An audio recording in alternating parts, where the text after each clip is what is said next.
The South China Sea region is turning into an area of growing tension by the day. On September 16th, a collision between Chinese and Philippine vessels near the disputed Scarborough Shoal, Hongyan Reef, was reported. This happened immediately after joint exercises between the Philippines, the United States, and Japan, which took place from September 11th to 14th.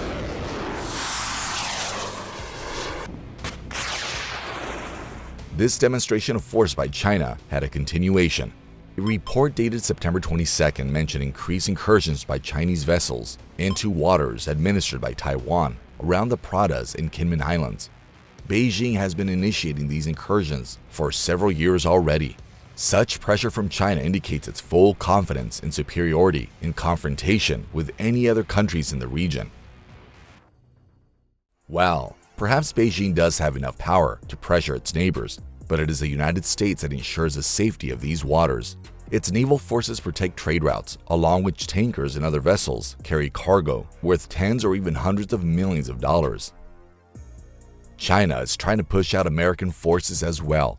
In recent weeks, there's been a rise in so-called unsafe interceptions or close encounters, the goal of which is to displace, intimidate, or force the adversary to change course. For now, this is not open combat, but the situation becomes more tense. With each such standoff, it may lead to unpredictable consequences. However, we have simulated possible details of one of these incidents to understand how they might end.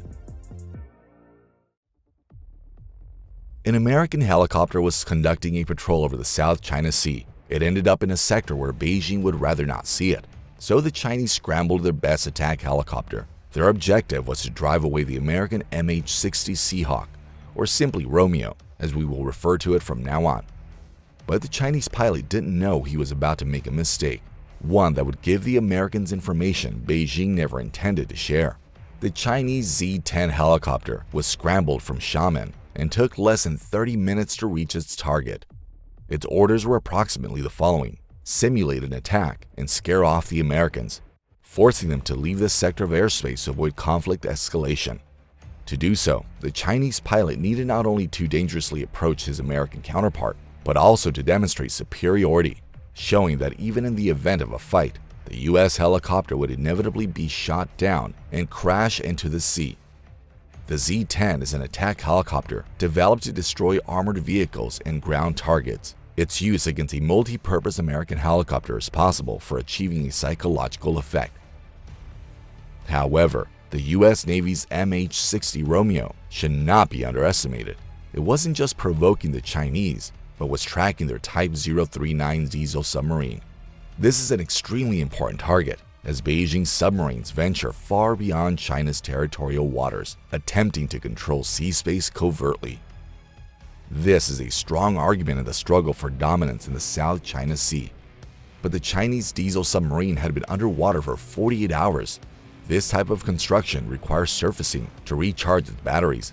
If this happens when an American helicopter is patrolling nearby within striking range, the submarine will expose its location and become vulnerable. That's why it was so important to drive the US helicopter away. Airspace control is vital for China to continue deploying its underwater network. The Z-10 pilot was approaching Romeo to scare off the American crew. However, they were 50 nautical miles from any Chinese territory, in international space, where America had a very legal right to be. The Romeo crew of three, 2 pilots and 1 sensor operator, didn't flinch, because they knew something Beijing didn't.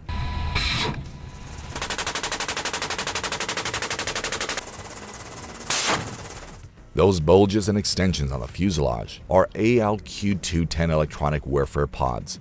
This is a passive onboard radar signal receiver whose main task is detecting and locating enemy radars. However, it can also collect signature data, which is its key advantage in this case. Radar frequencies, communication protocols, engine harmonics. A large array of information fell into the hands of the US Navy simply because Chinese wanted to show off. All data about their new and truly advanced military helicopter was meticulously collected and cataloged by the American Romeo system. While the Chinese pilot thought he was intimidating someone, the Americans were gathering data that would be crucial in the event of a real battle. The development history of the Z-10 is full of uncertainties. There's speculation that in its early stages, developers from other countries with extensive helicopter design experience were involved, from Russia, Ukraine, and even South Africa, but there's no continuity with any known American attack helicopter model. The Z-10 is a fully Chinese project whose detailed characteristics remain unknown for years. The Chinese helicopter looks threatening and cool with its angular body and aggressive design. The Z-10 pilot turned that aggression into action when he launched 2 flares near the Romeo. This was not an attack. Flares posed no real threat, so formally it wasn't grounds for a lethal counterstrike, but releasing them in close proximity to an opponent is a provocative act, a kind of declaration of combat readiness, which usually forces others to back off. Not this time. The Chinese pilot failed to achieve the desired psychological effect, as the American crew not only didn't retreat, but aimed their dipping sonar directly at the submarine below. Thus, the Americans demonstrated not only steely composure, but also made it clear that they were not there by chance. The Chinese submarine was known, and the US helicopter would keep it underwater by its very presence, or force it to surface and expose itself. The submarine's instruments showed that it was being targeted by sonar. Despite their urgent need to surface, the captain, in a panic, ordered an emergency dive. The wrath of Beijing's command in the event of failure was more frightening than the risks faced by the submarines at depth. However, the engines of Chinese diesel submarines created a lot of noise. Cavitation from a sudden dive, bubbles from pressure changes, all this was detected by US sensors, not only on the Romeo helicopter, but also by other members of its carrier group. Now, the Americans knew about the submarine's presence, not only from the helicopter's data. In underwater warfare, noise is the killer of secrecy, and if a submarine is detected, it is destroyed. That's a rule of the game. The Chinese pilot tried to protect the submarine, but his actions only brought it under threat. Still, he was acting strictly within his orders, so he shouldn't be blamed for it. But when his fire control radar locked onto the Romeo, that was a much more serious misstep. A nearby EA-18G Growler began blasting the Z-10 with electromagnetic energy using its AN/ALQ-249 next-generation jammer pods. Suddenly, the Chinese pilot's radar was filled with interference and false signals. Some bounced back, others seemed to teleport. The ALQ-99 doesn't just jam radars, it floods them with false signals that confuse a pilot and prevent them from focusing on the target. The American jamming pod is designed to bypass even the most modern radar defenses. To do this, the ALQ-99 hops across the electromagnetic spectrum and does so very rapidly. The Chinese radar's counter-jamming tech couldn't cope, but that was only the beginning. The US Carrier Strike Group had just lit him up with its reconnaissance radars. The US Navy was ready to support a single combat helicopter with all the power it had at its disposal in the sector. The pilot of the Chinese Z-10, on the contrary, knew he was alone out here. The concentration of so many reconnaissance radars on a single target was impressive. Imagine 2 athletes racing in a dark stadium when suddenly all the floodlights come on and are aimed at one of them. Not exactly a confidence booster, is it?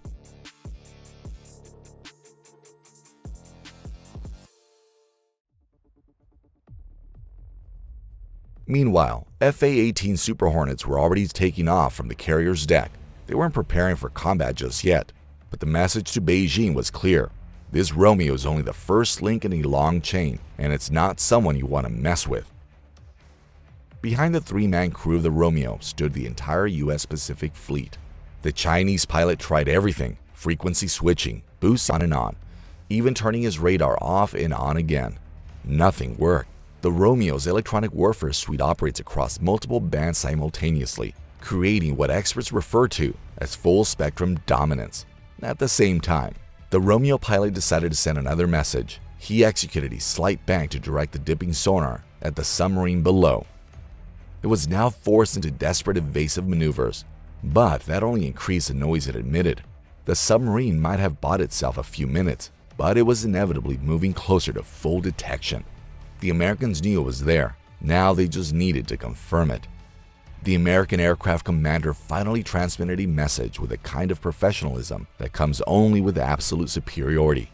Chinese military aircraft. This is a U.S. Navy aircraft operating in international airspace.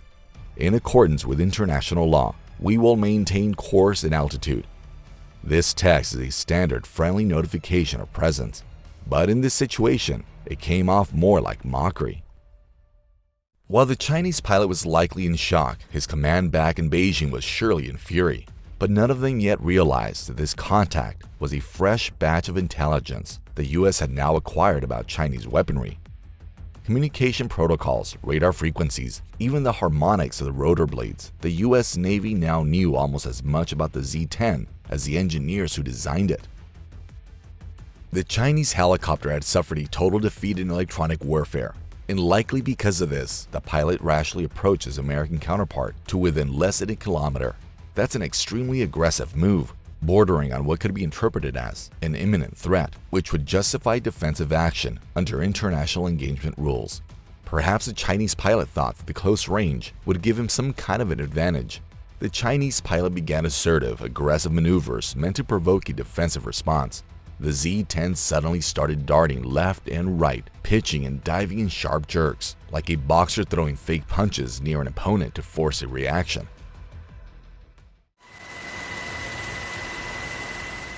At this range, he could see the American door gunner operating the GAU-21A machine gun. The barrel wasn't yet pointed at the Chinese counterpart, but the imbalance of power was obvious.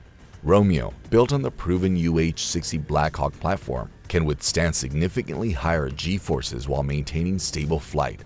All the Chinese pilot's acrobatics gained him no real advantage, and he knew it. He had initiated his rehearsal for a fight and lost himself when he realized that, no matter what, the Americans could still keep him in their sights. Meanwhile, Romeo's AAR-47 missile warning system was tracking every movement of the Z-10. This data would later be used to fine-tune American weapons specifically against this type of opponent. For now, only a theoretical and potential one. But who knows what the future holds, and Washington must be prepared. Romeo's FLIR camera was recording everything in 1080p infrared. The heat signatures would tell American engineers exactly where heat-seeking missiles should be aimed. The Chinese pilot was essentially providing a training manual on how to destroy his own helicopter. And what about his own weapons? The Z-10's 23mm cannon has effective range and can be used to hit slow-moving ground targets at distances of up to 2,000 meters. But against a maneuvering American helicopter operating in 3 dimensions, its effective range drops 5-fold. And the Chinese chopper would never be allowed to get that close intact, because the Romeo's GAU-21 has an effective range of around 1,500 meters. It's loaded with armor-piercing incendiary rounds that would tear through the Z-10's cockpit, turning it into Swiss cheese. The instruments of the Chinese helicopter were signaling it. Its pilot had likely already realized what was happening. A one-on-one confrontation left him no chance, and prolonging this standoff only further revealed various details about the Z-10 to a potential adversary. But retreating without orders meant facing a military tribunal. After all, the submarine below still couldn't surface. In a desperate final attempt to push the Americans away, the Chinese Z-10 pilot had only one option left: to use his radar to lock onto the Romeo as a target. There was logic to this. Any pilot receiving a targeting alert would instinctively attempt to evade. But the Americans were guided by logic, not instinct. Their instruments registered every frequency jump and every pulse pattern. All of this would be useful for future upgrades to U.S. electronic warfare systems against a specific Chinese helicopter. The Pentagon now knew how to jam not just this helicopter, but every Chinese platform using the same systems. Meanwhile, the standoff had clearly lasted longer than the systems of the Chinese helicopter could afford. The Z-10's engines were running under strain, generating infrared emissions that only made targeting easier. Another data point for the Romeo's FLIR. Now, US missiles would be programmed to recognize this exact heat signature. But that wasn't all. The Chinese pilot was trying in good faith to report the situation to his command, so he could issue an appropriate order to resolve the problem. However, the Americans in turn were attempting to intercept every communication session between the pilot and ground control. This wasn't about decrypting, just jamming, enough to disrupt effective command and leave Chinese pilots bound by rigid protocols, feeling completely disoriented in a future confrontation. The Z-10's hydraulic pressure was dropping due to overheating, and the transmission temperature was rising. As the engagement dragged on, the performance of the Chinese helicopter, which wasn't built for long-duration operations at such distances from base, noticeably declined. Flight control systems were becoming less responsive. Meanwhile, Romeo's sonar was once again dipping into the water. In the end, the Chinese attempt to push away the American helicopter not only failed, but turned into a true gift for US intelligence. Beijing's aggressive behavior resulted in Washington acquiring even more data than it had initially hoped for. And although the presence of both Chinese submarines and their combat aviation in the South China Sea remains a threat to the countries of the region, the United States once again demonstrated who really controls the situation. Now their electronic warfare systems will know exactly which frequencies to jam. Their missiles will know exactly where to aim. News about such encounters keeps appearing in the media. The details are usually not disclosed, and all that becomes public is that no one opened fire, and actual combat has yet to break out. At least for now, it seems that it all remains limited to simulated attacks, dangerous maneuvers, and other attempts to intimidate, push back, and drive out an adversary from airspace claimed by Beijing. This material is a result of a detailed analysis of how such a confrontation might unfold, based on open data on the forces and capabilities on the sides involved.